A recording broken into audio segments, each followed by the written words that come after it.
Palakpakan nga natin ang Panginoon. Parang palakpak na pang tao po yan. Hindi po para sa akin ang palakpak, kundi para sa ating Panginoon. At bago po tayo mag-umpisa, batiin mo nga yung iyong katabi ng isang pinagpalang umaga ng Diyos. Sabihin mo nga, napakabuti ng Panginoon. Sabihin mo nga, napakabuti ng Panginoon. Kahit na yung sinaing mo kanina nasunog. Kahit na yung postiso mo natanggal, napakabuti pa rin ng Panginoon. Ano man ang nangyari sa'yo 5 minutes ago, 30 minutes ago, laging tandaan mo ang sabi ng salita ng Diyos in the book of Thessalonians chapter 5, in everything give thanks. Sa lahat ng bagay, magpasalamat ka sa Panginoon. Huwag ka lang magpapasalamat tuwing Pasko dahil may bonus. Ang bonus hindi lamang pampasko. Kapag naglingkod ka at nagtapat ka sa Panginoon, araw-araw may bago at malaking pagpapala ang Panginoon sa iyong buhay kung maniniwala ka at hahakbang ka sa pananalig. Sige po, tayo po'y mag-umpisa na at bago po ang lahat, hawakan mo muna ang kamay ng iyong katabi at sabihin mo ang pagpapala ng Diyos ay dumaloy sa iyo. Ang sabi nga po ni Pastor Kenneth, we are not after the membership of the church, but we are after having a fellowship with each and everyone. Kailangan po natin magkaroon tayo ng pagpapalakasan sa bawat isa. Not all of the time tayo po ay malakas, kahit ang malakas ay nanghihina din. Kahit ang malakas, nagkakaproblema din. Maaaring yung katabi mo masaya yan, pero tandaan mo, mas malaki yung problema niyan kaysa sa'yo. Kaya wag mong tingnan ang iyong sarili na parang ikaw ay pinagsaraduhan ng langit. Kailanman ang langit ay hindi magsasarado sa iyo, baka ikaw ang nagsarado sa langit. Pero kahit sarado ang iyong puso, kung sa kape walang matigas na tinapay sa mainit na kape, walang matigas na puso sa harapan ng ating Panginoon. Dahil lagi mong tatandaan, ang salita ng Diyos ay laging tama. At dahil laging tama ang salita ng Diyos, lagi kang tatamaan, kaya masasaktan ka. Huwag mong sabihin na ichinismis ka sa akin ng iyong kapatid. Huwag mong sabihin na ichinismis ka sa akin ni Pastora Magda, kundi ang Panginoon ang nangungusap sa iyo. Kaya ihanda mo ang iyong puso. Pag nakahanda ang iyong puso, ikaw ay nagpatubid, ikaw ay magiging mahusay sa buhay. Tayo po'y manalangin. Panginoon, salamat po sa umagang ito, sa linggong ito. Salamat po sa mga kapatiran na dinala mo sa lugar na ito. Hindi po aksidente, Panginoon, na sila'y narito. Maaaring sila'y pinilit ng kanilang nanay, ng kanilang asawa, ng kanilang kaibigan, O God. But this is the day that the Lord has made, O God. You have ordained this day, O God, para sila ay higit na lumago, sila ay higit na tumibay, at higit sa lahat, Panginoon, makilala kanila na Ikaw, Panginoong Yesus, ang aming kaligayahan sa aming buhay. Panginoon, baguhin mo ang aming pag-iisip. Baguhin mo ang aming puso, O God, at magkaroon kami, Panginoong Yesus, ng dalisay na kalooban, O God, upang ang aming buhay ay maging matiwasay. Ikaw po ang laging maluwalhati at maparangalan sa dakilang pangalan ni Kristo Jesus, at ang lahat ng buhay ay magsabi ng Amen and Amen. Ang titulo po ng mensahe natin sa umagang ito is we should work it out. Work it out. Sino dito mga nagsusumba? Si Pastor King, nag-gym yan kaya maganda na ang pangangatawan Kailangan yung pag-workout natin, hindi lamang once a month, once a year, o kapag nagpa-fasting, pero kailangan tuloy-tuloy. What I am talking about is not your physical exercise. What I am talking about is your salvation. It's not enough that you are saved. Hindi sapat na ikaw ay ligtas lamang. There should be, after the salvation, a transformation. Sabihin mo sa katabi mo, kaya ikaw, huwag ka nang mareklamo. Ang pagiging Kristiyano po, hindi ito titulo. Ang pagiging Kristiyano po o born again, hindi ito relihiyon. Ang pagiging Kristiyano ay pagbabago ng puso at isipan na kung saan isinusuko mo ito sa ating Panginoon. Hindi na natapos ang ating journey na tayo'y tinanggap lamang natin ng Panginoon bilang Diyos sa tagapagligtas ng ating buhay. Napaka-exciting po ng buhay kapag ikaw ay lumalakad kasama ang ating Panginoon. Sapagkat kapag lumalakad ka kasama ang ating Panginoon, napakaraming problema na pagdaraanan mo. At dahil sa napakaraming problema na pagdaraanan mo, maraming bagay ang madedevelop sa iyo. Unang madedevelop sa iyo, sa bawat problema, problems always expose who you are. Huwag mo sabihin na laging kapos ka sa buhay. Kaya ka nagiging kapos sa buhay dahil tinitingnan ng ating Panginoon kung ikaw ay patuloy na magpapasalamat sa Panginoon, kung ikaw ay patuloy na magbibigay ng tithes and offering, kung ikaw ay patuloy na maglilingkod sa Panginoon. Madaling maglingkod at magpasalamat sa Panginoon pag may pagpapala. Pero paano kung ang dumating sa iyo ay karamdaman? Natanggal ka sa trabaho? Ang dumating sa iyo, nalugi ka sa iyong negosyo? Patuloy ka pa rin bang magpapasalamat sa Panginoon? Dahil maraming tao, kaya silang nagsisimba o naglilingkod, sabi mo sa katabi mo, salamat sa Diyos at hindi ka nagsisimba dahil may kailangan ka sa Panginoon. Huwag ka magsimba dahil may kailangan ka sa Panginoon. Magsimba ka dahil kailangan mo ang Panginoon. Magkaiba yun. Hindi ka nagsisimba dahil may kailangan ka sa Panginoon. May kailangan ko ng pambayad, kailangan ko ng kagalingan, kailangan ko ng kapayapaan. Hindi, nagsisimba ka dahil kailangan mo ang Panginoon sapagkat yung buhay mo ay nagmumula sa Panginoon at pag pinag-usayan mo at nalaman mo ang purpose at kapangyarihan ng buhay mo, yung mga pangangailangan mo ay dadaloy sa iyong buhay. It's not a matter of education. Hindi mahalaga kung anong edukasyon mo, hindi mahalaga kung saan ka nang galing. Maaaring nanggaling ka sa pamilya na drogista, maaaring galing ka sa pamilya na kriminal, because the moment that you accept Jesus Christ as your Lord and personal Savior, may bago ka ng lineage. At ito ay ang lahi ng ating Panginoon. At dahil lahi ng ating Panginoon, ikaw ay higit sa mananagumpay and you have no trace of the past because you are a new creation of God. Old things has passed away. Old things become new. Tanungin mo nga sa iyong sarili, wag mo nang tanungin sa iyong katabi, bakit ganito pa rin ang aking buhay? Wag mo nang sabihin, bakit parang walang nagbabago? Buksan po natin ang Biblia at dito po natin kukunin ang teksto sa umagang ito.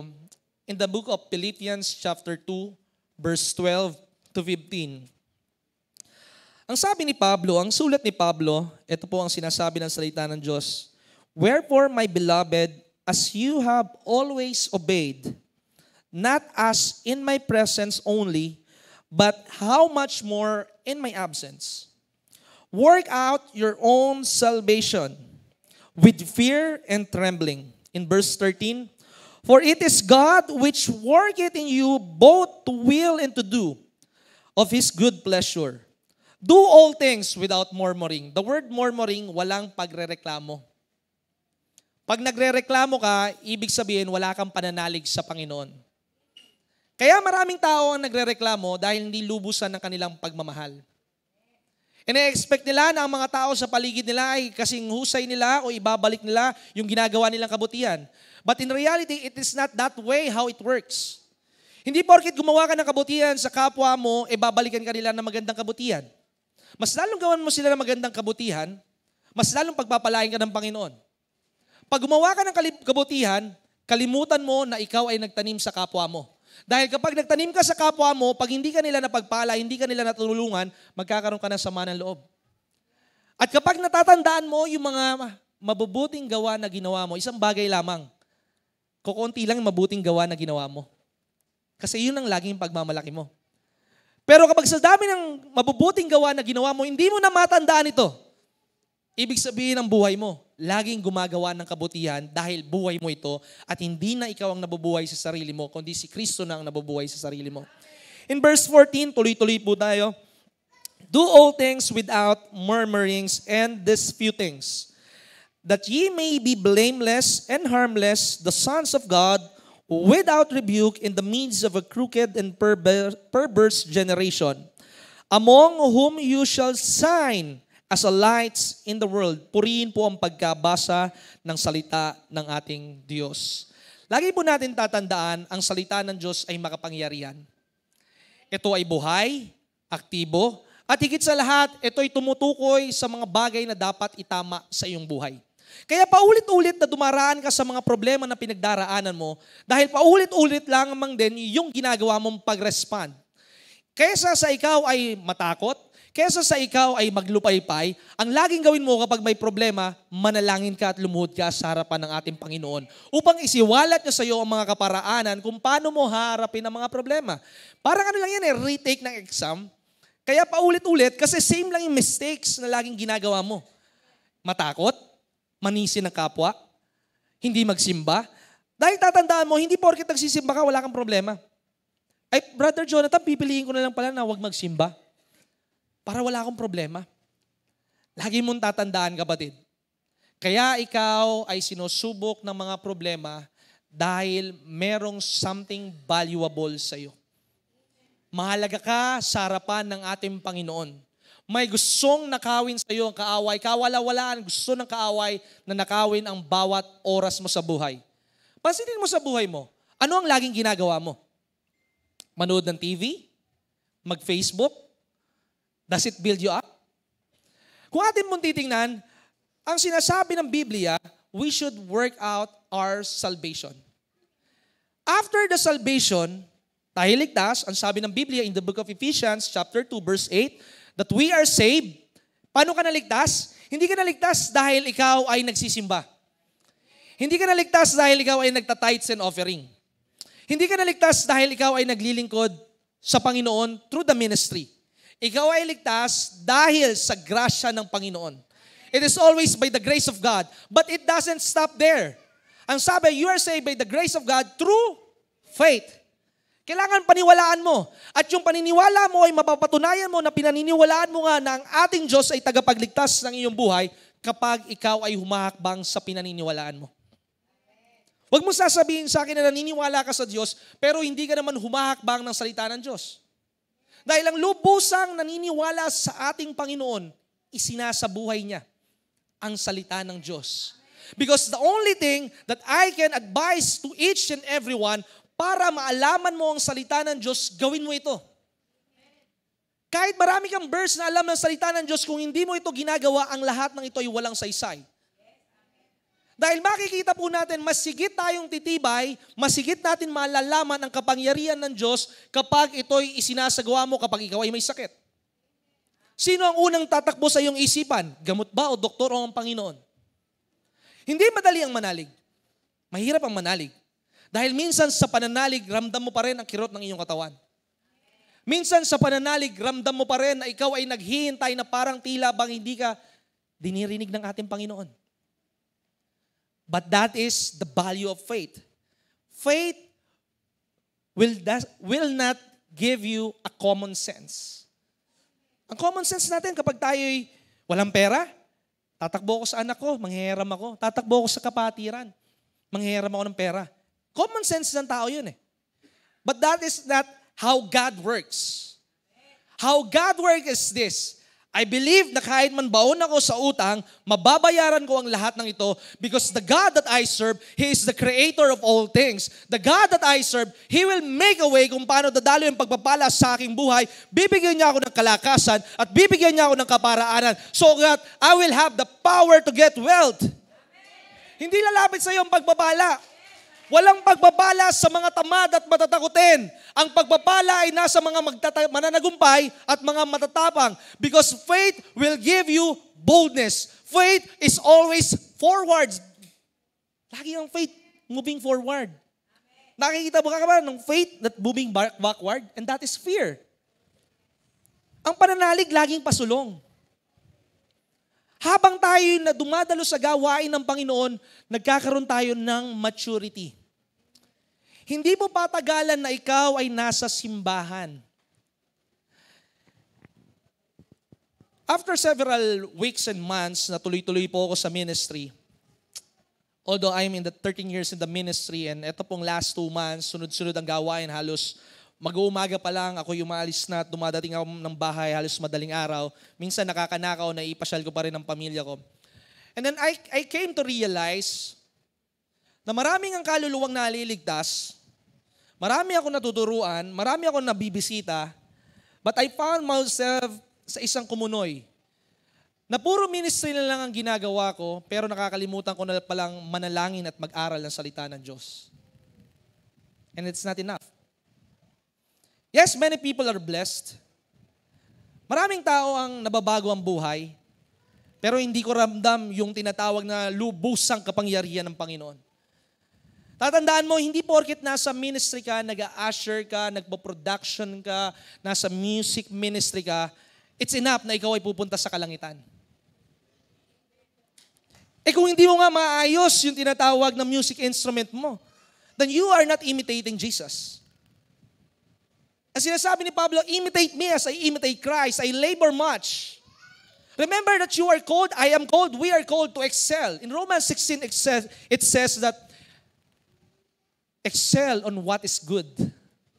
Sabihin mo sa katabi mo, excel on what is good.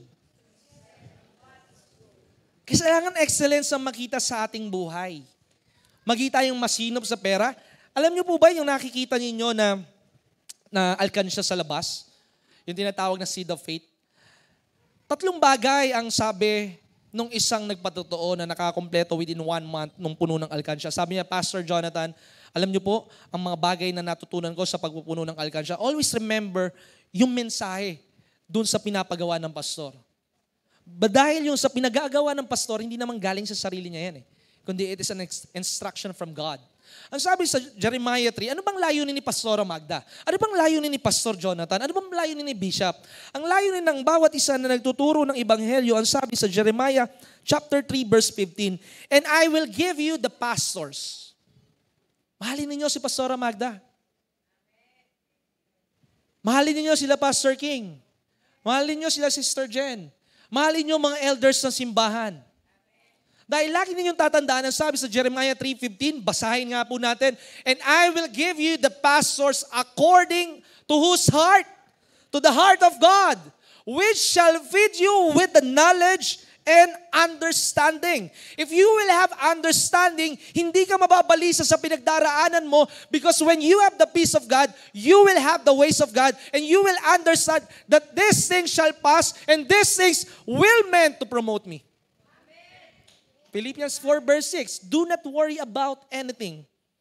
Pag nagwo-worry ka sa mga bagay-bagay, palit kaya tayo ng pinagdaraanan. Yung iniisip mo na 50,000 kada buwan na pangangailangan mo, palit tayo. Mas gusto ko magpalit tayo. Iniisip po ng inyong lingkod, 1 million ang kailangan bayaran natin sa radio, television, and church ministry. Palit po tayo. Nakikita nyo ba ako nagkaka-wrinkles at the age of 34? Mas excited ako ngayon kumpara 10 years ago. Kahit gaya nyo rin ako. Pero always remember that our faith should be increasing. Sino dito mga masaya pag may problema? Nagbago na ang aking mindset. Pag may problema, masaya ako because it is an opportunity for me to grow. Sabihin mo sa katabi mo, it is an opportunity for you to grow and to know God. Mas maraming problema, makikilala mo that God is a Jehovah Jireh. And God is your present help in times of your trouble. Hindi niya hayaan na mga umasa sa Kanya ay mapapahiya. Kaya ka napapahiya dahil you are having a double-minded mind. Alam mo yung dalawang pag-iisip? Sometimes you're hot, sometimes you're not. Pero kailangan, we must be always fiery. Tayo lagi naglalagablap at nag-uumapoy. Pag ang iyong buhay, sabi ko nga kila Pastora Magda last time, pag ang iyong buhay ay puno ng salita ng Diyos, ang lalabas sa iyong bibig ay salita ng Diyos kahit nasa gitna ka ng problema. Hindi ka magiging matampuhin, hindi ka magiging magagalitin, hindi ka magiging judgmental, hindi ka magiging tamad, hindi ka magiging kung ano pa man, dahil ang salita ng Diyos ang tatrabaho sa iyong spirito na lalabas sa iyong buhay. Because Christianity is not a title, positions are only title, but Christianity should be a lifestyle. Kailangan meron pagbabago. Walang problema kung ikaw ay mahirap. Walang problema kung ikaw ay walang pananalig noon. Pero kung ikaw ay 5 years na ngayon, 10 years na ngayon, 15 years na, 20 years na, at ikaw ay laging dumadalo sa mga gawain, then you are a hearer of the word only. Masakit po ba? Huwag niyo na ako imbitahan sa susunod. Although every 6 months lang tayo nagkikita, pero lagi niyong tatandaan, when it hurts, there is something that is not right in your life. Pero kung hindi ka tatamaan, ibig sabihin, hindi para sa iyo ito. Pero kung ikaw ay nasasaktan, ibig sabihin, merong mga bagay at bahagi ng iyong buhay na dapat iayos. Bakit hindi mo kasama ang asawa mo? Bakit hindi mo kasama ang anak mo? Pero huwag kang mawawala sa Sunday, but this is the Word of God. Ang sabi sa 1 Peter chapter 3, ang sabi doon, hindi na natin babasahin, kung ikaw man ang nakakilala sa pamilya mo sa ating Panginoon, Alam mo, naririnig mo ang bawat pangangaral. Pag uwi mo naman sa bahay, hindi naman nakikita sa'yo ang salita ng Diyos. Paano mo mawiwin yung asawa mo kung ikaw ay bungangera pa rin? Paano mo mawiwin ang anak mo kung laging sinasabihan mo sila yung tawad? Baliktarin mo naman ngayon. Sabi mo, anak, napakasipag mo kahit inis na inis ka na. Napakaaga mong gumising. Di ba ang sabi ng Biblia?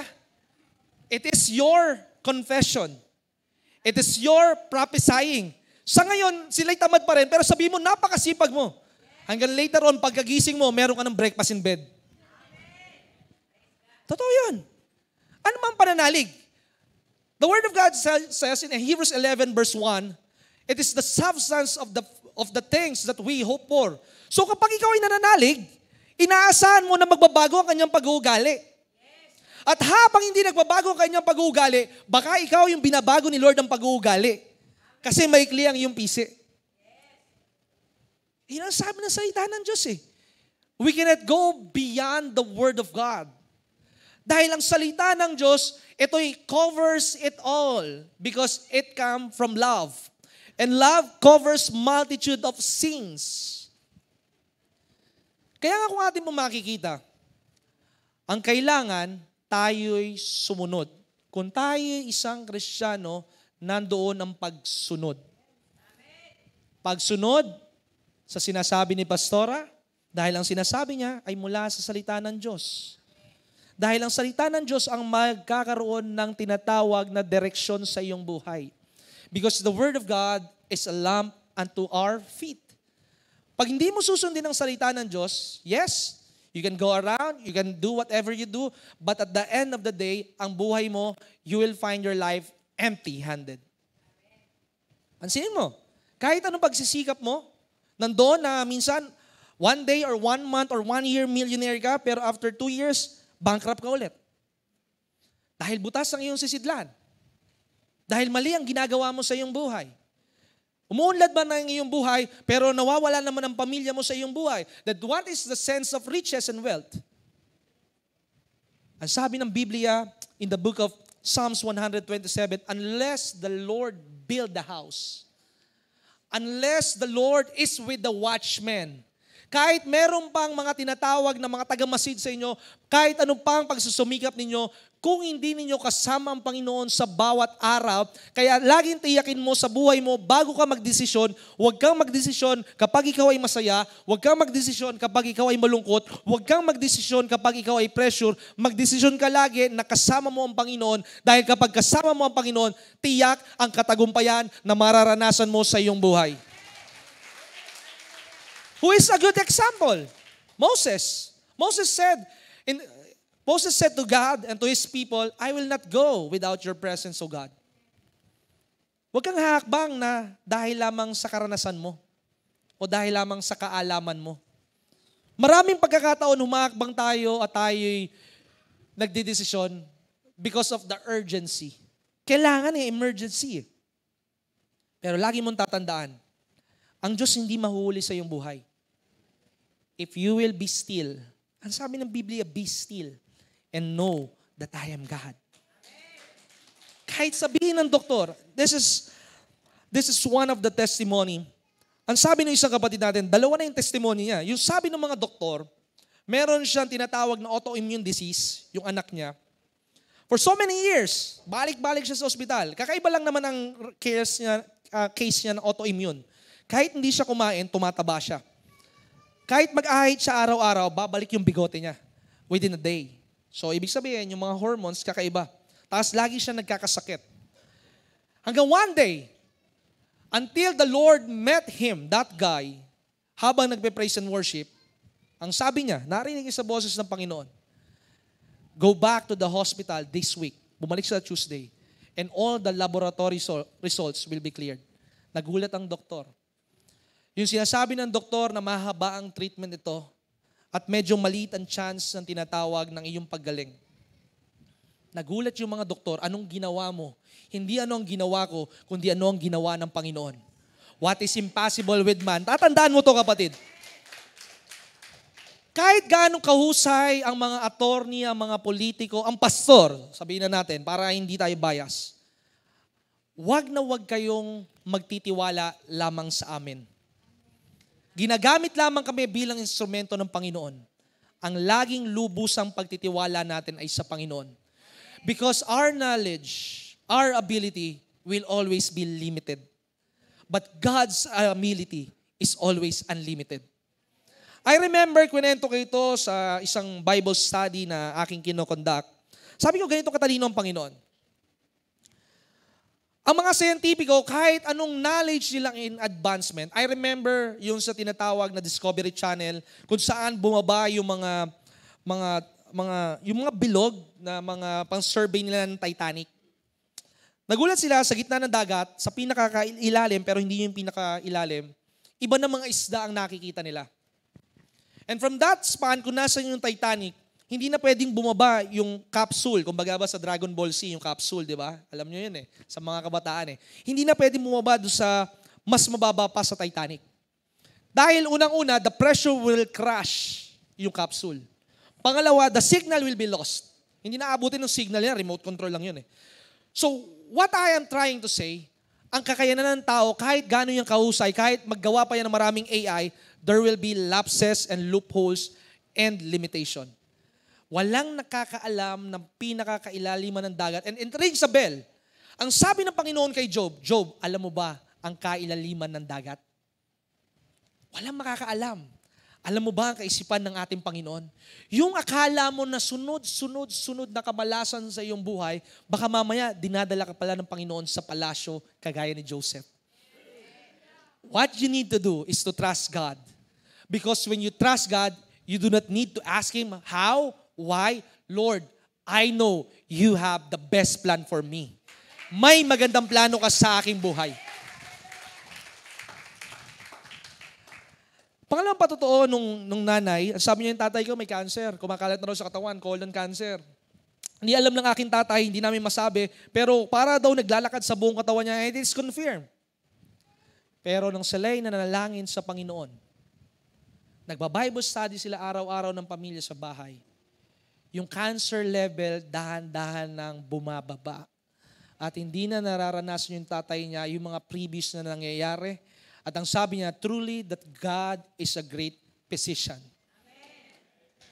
Talikuran ka man ng ospital, hindi man nila masolusyonan ng abogado ang kaso mo, God will be your attorney because He will fight for you. Ang kailangan mo lang sumunod. Sa pananalig, kailangan sumunod. Ipaalaala mo nga sa katabi mo, hindi ka lang basta dumadalo ng gawain ng Panginoon. You are a soldier of Christ. You are a farmer. You are an athlete. Anong pare-parehas sa tatlo? A farmer, a soldier, and an athlete. Paul said in one of his letter in the book of Timothy, ang sabi ni Pablo, all of they obey. Kahit mahirap ang tatakbuhin, kahit hindi niya nakikita yung 42-kilometer run o 100-kilometer death run, o ang sundalo kahit hindi niya alam kung saan siya dadalhin, hindi niya tinatanong ang kanyang general o ang kanyang commander kung anong gagawin. Siya'y pupunta doon without knowing kung ano yung magiging labanan. He will just obey. Ang farmer, hindi niya alam kung siya'y mag-aani, hindi niya alam kung tutubo ba yung kanyang itinanim, hindi niya alam kung anong mangyayari sa kinabukasan. Nandun siya, patuloy na nagbabantay ng kanyang mga itanim because he has faith and he has obedience that one day, everything that I am doing today will have a fruit of tomorrow. Yung ginagawa mong pagdalo, hindi mo man nauunawaan ang sinasabi ko. The Word of God said in Romans 10 verse 17 that faith cometh by hearing and hearing and hearing and hearing and hearing the Word of God. Ang sabi ko nga doon sa isang binabible studyan ko na grupo ng mga kapitan ng mga barko, hindi lang grupo, daang-daang kapitan ng barko at mga engineer. Ang sabi ko, ang gagaling po ninyo. Birahin mo nasa mesa na mahaba doon sa tinatawag na war room nila. Lahat sila ay nag-aaral ng siguro mga ganitong kakapal na mga libro. Sabi ko, naaaral niyo yan? Kakaibang tao, ano po? Ang tao kayang mag-aral ng mga makakapal na libro, mga terminologies, mga tinatawag na scientific method, pero yung 1,300 pages na Bible, hirap tayong maaral. So anong ibig sabihin? Maraming tao, kaya hindi nagtatagumpay sa buhay, kahit ganong kasipag, there's always loneliness. and emptiness. Because only God and His Word can fill it. Yung ano nga natin yung team nga natin sa tinatawag na youth camp, kaya yung mga kabataan ninyo, mga anak ninyo, ipadala nyo sila sa youth camp. For now, limited ang slots per outreach. 30 lamang po. Mag-unahan na kayo. Huwag nyo tingnan na mahal. Kung namamahalan kayo sa 2,000, lalong hindi kayo makakapanalig sa 200,000. Ibig sabihin, ang Diyos nyo lang ay 2,000. Sa maliit na pananalig, kapag ikaw ay nag-umpisang manalig, tandaan nyo po ito, if you will not try today, you will never try. Pag hindi ka humakbang, hindi mo na susubukang humakbang. O kung humakbang ka naman later on, medyo madedelay ka ng pagdating. Because faith is now. Ang pananalig ay ngayon, ako'y magaling na. Ang pananalig ngayon, ako'y mayaman na. Ang pananalig ay pinaniniwalaan ko na kapag ako'y nanalig, it is only the thing that can please God. It's not your prayer that can please God. It's not your sacrifice that can please God. But the Word of God said in Hebrews 11 verse 6, only by, it is only by faith which pleases God. And your faith will be followed by your action. Sabi na Romans 6 in continuation, verse 22. Basahin po natin in Romans 6:22.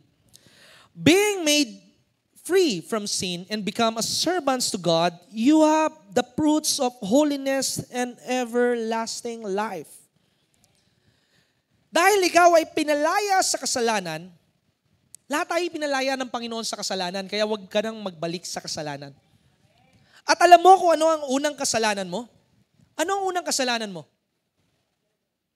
Ano po? John 16 verse 9. Ano po ang sinasabi? Hindi yung pagnanakaw. Hindi yung pangangalunya. Of sin because you believe not. Kaya ka nagnanakaw, kaya ka nang bababae, kaya ka, ano pa ba pwedeng kasalanan? Mamamatay tao, kasi hindi ka makapaniwala na kaya ng Diyos na siya ang magigante para sa'yo. Kung naniniwala ka na ang Panginoon ang magbibigay sa'yo ng kaligayahan, hindi ka nahahanap ng kaligayahan sa ano pa mang bagay. Dahil idadagdag ng Panginoon, hindi lamang yung bagay na hiningi mo, kundi ibibigay niya yung mga bagay na dinidesire ng iyong puso. Pero ang hirap sa taong maniwala because most of the people always use their senses. We walk by faith and not by sight.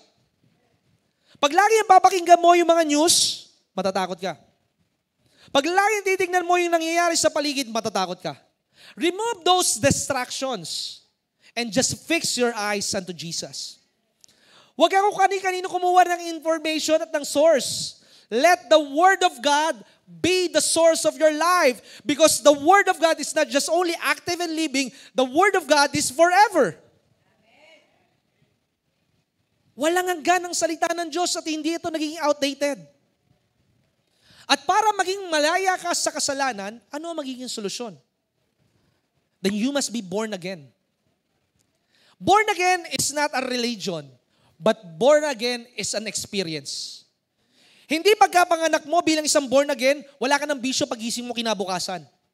Maaring may bisyo ka pa sa mga susunod na araw, pero hindi lalagpas ang mga taon na ikaw ay nasa bisyo pa rin because ikaw na mismo ang namumuhi sa kasalanan. 2 Corinthians 5 verse 17, and all things has passed away, all things become new. Pag ikaw ay pinanganak na muli, hindi ka na yung tinatawag na lagi na lamang tatamad-tamad at tanghali gumising sa umaga. Ikaw na ang laging mauunang gumising sa kanila dahil nananalangin ka ng 3:00 ng madaling araw. Ikaw na nagbabasa ng salita ng Diyos, hindi ka lang basta nakikinig kay Brother Jonathan, pero ikaw na rin sa sarili mo na nag-aaral ka araw-araw because man shall not live on bread alone, but on every word that departed out from the mouth of God. Huwag niyong iasa po sa amin ang kaligtasan ninyo. Because salvation is personal. Kahit nasa biyaya ng Diyos Christian Fellowship kayo, o nasa JAL kayo, o nasa CCF o GCF kayo, hindi buong simbahan ay maliligtas. It is always your personal choice and decision in life. Itinuturo lamang namin sa iyo ang daan. That John 14:6 tells us that Jesus is the only way. He is the only way through your salvation. He is the way to your success. He is the way to your healing. He is the way through your everything in your life. Walang ibang daan. At kung atin pong makikita, aside from being born again, meron kang tinatawag na pagbabago ng master. Pag sinuko mo ang buhay mo sa Panginoon. In Matthew 6, verse 24, ano ang sinasabi? You cannot serve two master. Pag ang Panginoon na ang master mo, hindi mo na susundin si Satanas. Hindi ka na magsisinungaling, hindi ka na magiging rebelde, hindi ka na magiging matigas ang iyong puso, hindi ka na titingin sa tinatawag na oras ng pagdalo sa simbahan because you enjoy in the presence of God.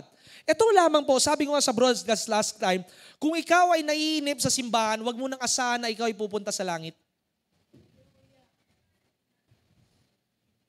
Kasi kung sa simbahan hindi ka nag-i-enjoy, dahil nakakaantok magturo si Brother Jonathan, mas lalong hindi ka mag-i-enjoy sa kalangitan because day and night, they are worshiping God. Day and night, they are studying the Word of God. If your action today doesn't, but I am not saying na hindi ka mapapunta sa langit because God is the final judge. God has the final say. He can change you today. He can change you later. He can change you in the other weeks. But believe this, you need to decide. Alam mo ang pumipigil sa kapangyarihan ng Panginoon? Because He gave us the free will. God is not an authoritarian God. Ibinigay niya sa bawat isa ang pagpili. Choose you this day. Pumili ka ngayong araw. Life or death? Blessing or cursing? It's up to you. Kung gusto mo ng pagpapala, piliin mo ang Panginoon, pero dadaan ka sa proseso ng panagliligligan. Dahil inuhubog ka ng ating Panginoon sa pananalig na mawala ang pagtingin mo sa kalakasan mo, sa natutunan mo, sa mga tao sa paligid mo, kundi ikaw ay inuhubog ng ating Panginoon to trust in the Lord always. And again, trust in the Lord always and lean not on your own understanding. Hindi mo tayo titigil na tayo ligtas lamang. Dahil kung atin pong titingnan, mga kapatid, ang resulta ng kaligtasan, yung ating tinatawag na buhay. Pero huwag kang maging discouraged. Brother Jonathan, ganito pa rin ako . You need the Holy Spirit. Kailangan mo ang banal na Espiritu. Hindi mo kaya magtagumpay sa buhay sa sariling pagsisikap mo. Hindi mo kaya magtagumpay sa buhay sa sariling pagsisikap mo. Ang kakailanganin mo ay ang banal na Espiritu na magbibigay sa iyo ng kalakasan para mapagtagumpayan mo yung old self mo. Noong isang araw, last Friday, umatin kami ng isang birthday party dahil hindi namin pwedeng matanggihan because it is one of aking mini-mentor. At sa rami ng dumalo, nasa 200 sa isang malaking hotel, pag para sa iyong pagpapala, naniniwala ka ba para sa iyong pagpapala? Ang sabi niya, tingnan nyo nga po yung mga upuan ninyo, meron 3 mananalo ng ganitong halaga. Aba, pagtingin ng upuan ni Sister Karen, siya yung nanalo. Pag na-please mo ang Panginoon, then the favor of God will be with you. Huwag tayo sa taong magpalakas. Huwag tayong sa taong magpasikat. Paul says in the book of Philippians chapter 2, kahit ako'y wala sa harapan ninyo o nasa harapan ninyo, patuloy kayong magsumikap at magpakabanal sa lahat ng pagkakataon. Because the God who sees you in secret, He will reward you openly. Yung mga bagay na maliliit na ginagawa mo ngayon, yung mga pagbabago na nais mo at sinusubukan mo, later on, magtatagumpay ka rin dyan. Huwag mong tingnan na walang nagbabago. Yung ikaw ay nagkakaroon ng tinatawag na conviction, it's a sign na nagbabago ka. Pansinin mo yung buhay mo ngayon. Nung ngayon, ikaw ay isang Kristiyano at lingkod ng Panginoon, kumpara 15 years ago. Nung 15 years ago, naglalasing ka lamang. Nung 15 years ago, ikaw ay laging nasa mga bar. Pero ngayon, pag ikaw ay niyayang mag-inom, nandun ka man, nainom pa rin, pero nagkakaroon ka na ng conviction. Hanggang later on, mamumulutan ka na lamang. Hanggang later on, hindi ka na nila yayayain. Dahil lugi sila dun sa pulutan. Dahil nagkakaroon ka na ng pagbabago. Kahit sabihin mo maliliit na pagbabago, still, there are changes. Mas maganda nang may konting nagbabago kaysa walang nagbabago. The purpose of the Bible is for us to be like God, the image of God. Na magkaroon tayo ng kabanalan sa buhay. Dahil kapag nabubuhay tayo sa kabanalan, naroon lagi ang katagumpayan, naroon lagi ang pagpapala ng Panginoon, naroon lagi ang mga pintuan na binubuksan ng Panginoon, naroon lagi ang kapayapaan na nagmumula sa ating Panginoon. Kaya kailangan laging magtrabaho tayo sa ating kaligtasan.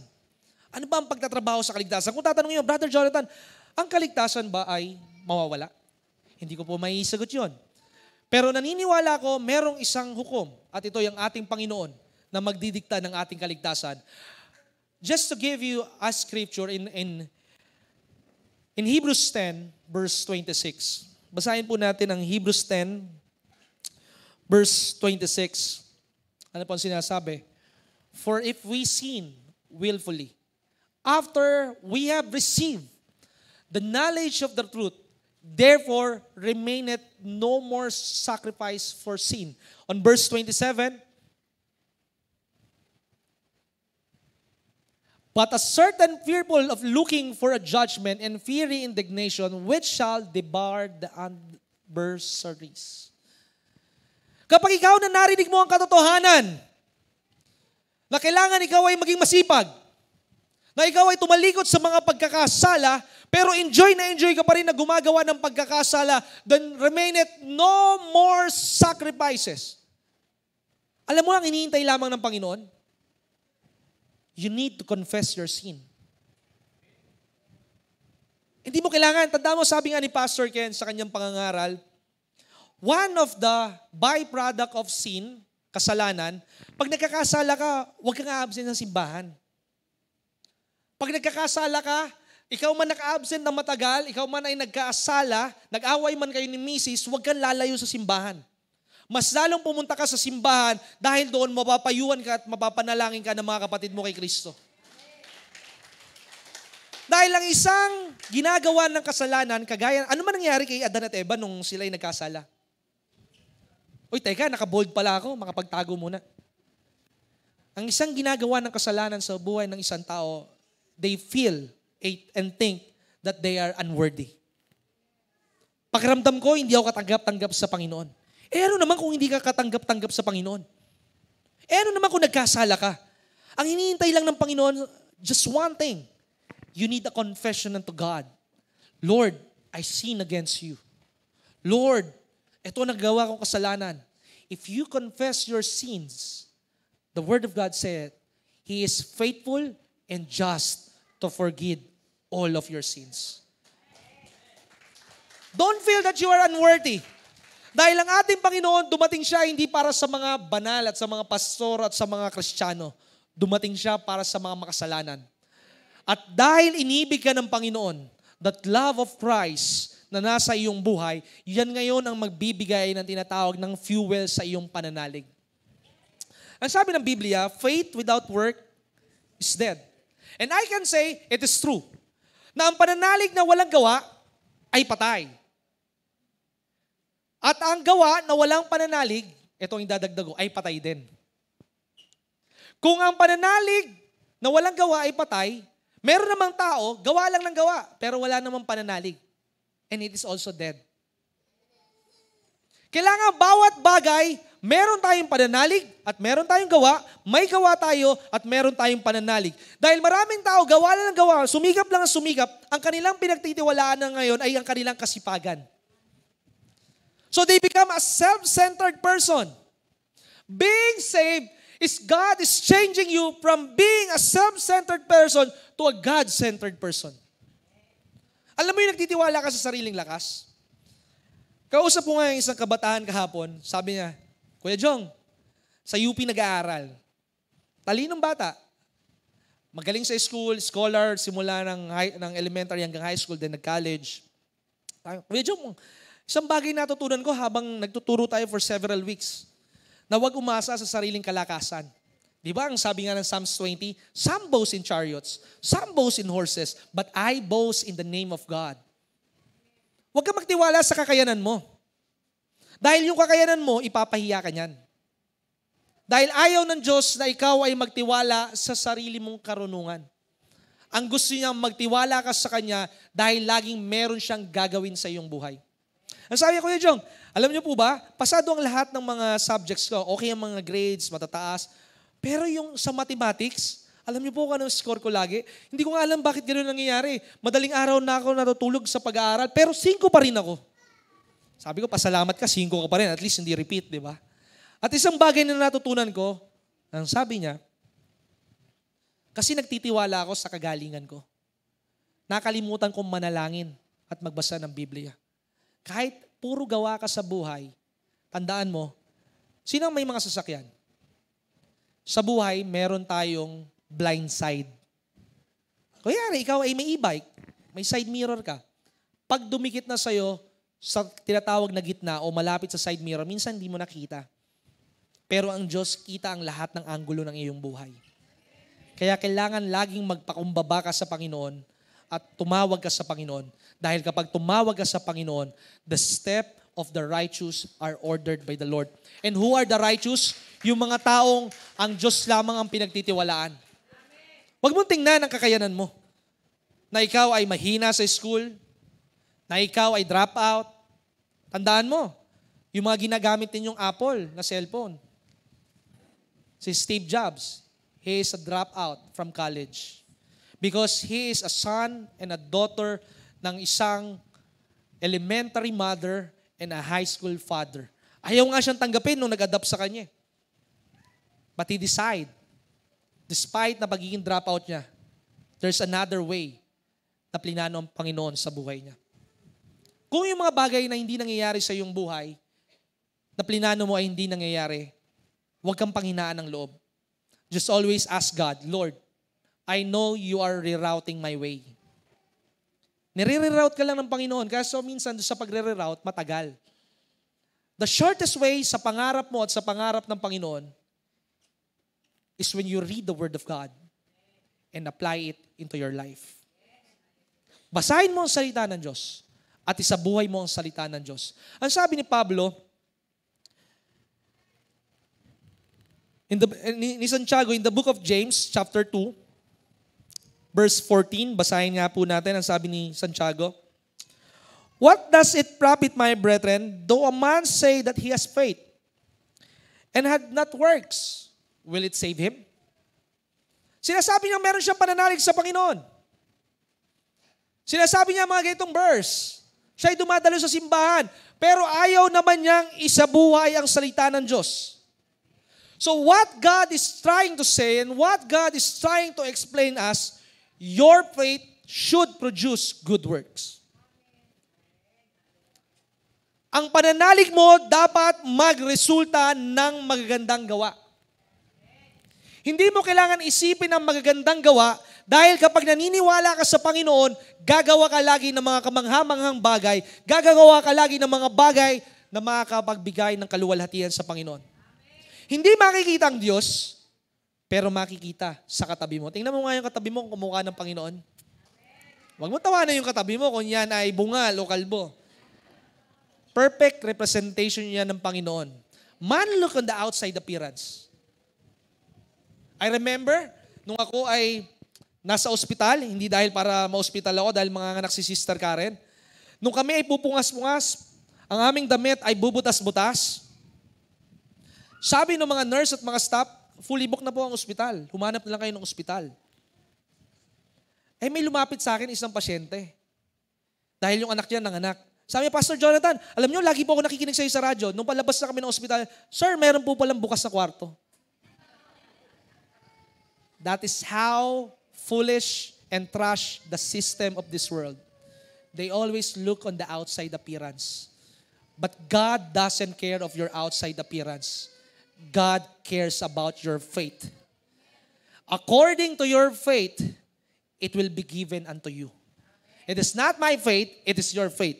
Kahit manalangin ako ng manalangin sa inyo, kung mismong hindi kayo maniniwala na kayo yayaman, kayo gagaling, kayo magiging magandang buhay, magiging maayos ang iyong pamilya, then there is a wall that is dividing God and you. Alas 12 na pala. To be continue. After 6 months. Iwan ko po sa inyo, itong verse na ito. In Luke 18 verse 8, when the Son of Man, when Jesus Christ will come back on this earth, maabutan niya kaya tayo na may pananalig. Baka dahil meron ng mga AI sa kanilang magtiwala. Tingnan niyo dati, a good example. Nung walang Waze, pag pupunta ka sa isang lugar, kailangan mo magtanong. Hindi lang basta magtanong, kailangan mo manalangin. Pero ngayon, tatandaan mo minsan yung mga pagpapala, hindi naman lahat galing sa Panginoon. Minsan galing sa kaaway din. Bakit ko masasabi? Si Jesus inopera ng karangyaan at kapangyarihan ni Satanas. Di ba ang sabi, lumuhod ka sa harap ko, ibibigay ko ito lahat ng kaharian. Ano ang sabi? Gawin mo ngang tinapay itong bato. So, tumalon ka nga dyan. The enemy will always tempt you. Pero ang tunay na pagpapala ng Panginoon, pansinin mo, dalawang bagay ang pagpapala. Yung isa, kala mo pagpapala, sumpa pala. Yung isa, pagpapalang tunay dahil mula sa Panginoon. Pag yung pagpapala, nilalayo ka sa Panginoon, galing sa kaawayan. Pero kung yung pagpapala, mas lalong pinauunlad ka ng Panginoon, mas lalong present ka sa Bible study, mas lalong present ka sa midweek, mas lalong present ka sa gawain ng Panginoon, kahit may malaki kang transaksyon, sasabihin mo, hindi mahalaga yung transaksyon, ang mahalaga yung pinaglilingkuran ko, nakataas sa asang Diyos na nagbibigay ng buhay, na nagbubukas ng mga transaksyon, na nagbubukas ng mga pintuan, and one day I know because God has found me faithful, then the blessing of God will overflow in my life. Naalala ko yung isang kapatiran, siya ay nag-susupply ng mga fire extinguisher. Ang sabi niya, kahit ganong kalaki ang aking transaksyon, pero kapag may gawain sa simbahan, bibitawan ko yung transaction ko.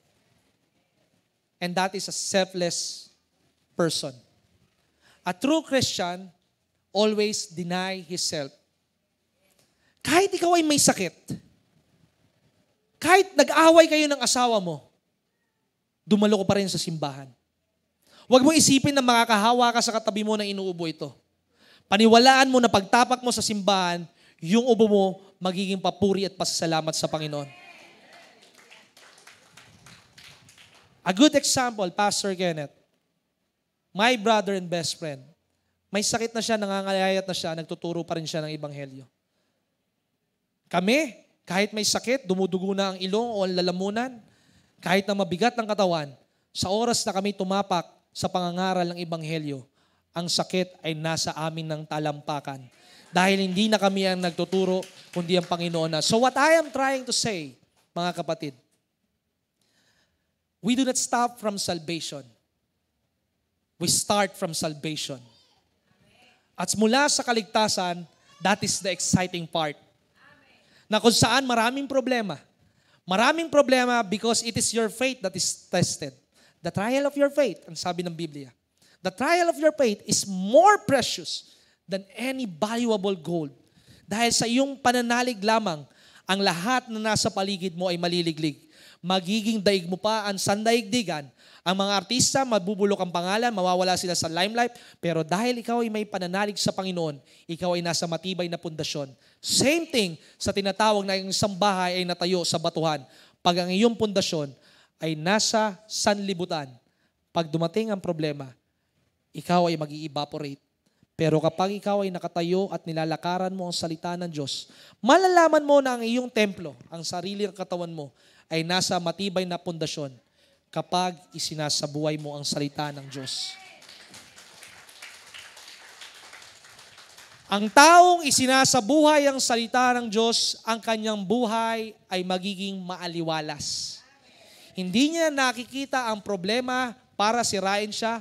nakikita niya ang problema para maging tuntungan, paangat ng paangat ng paangat sa inyong buhay.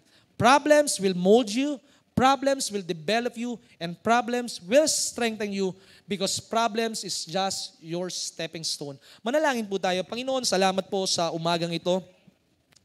Tunay nga po, Panginoong Jesus, that you open up their eyes, O God, so that they will respond to the message.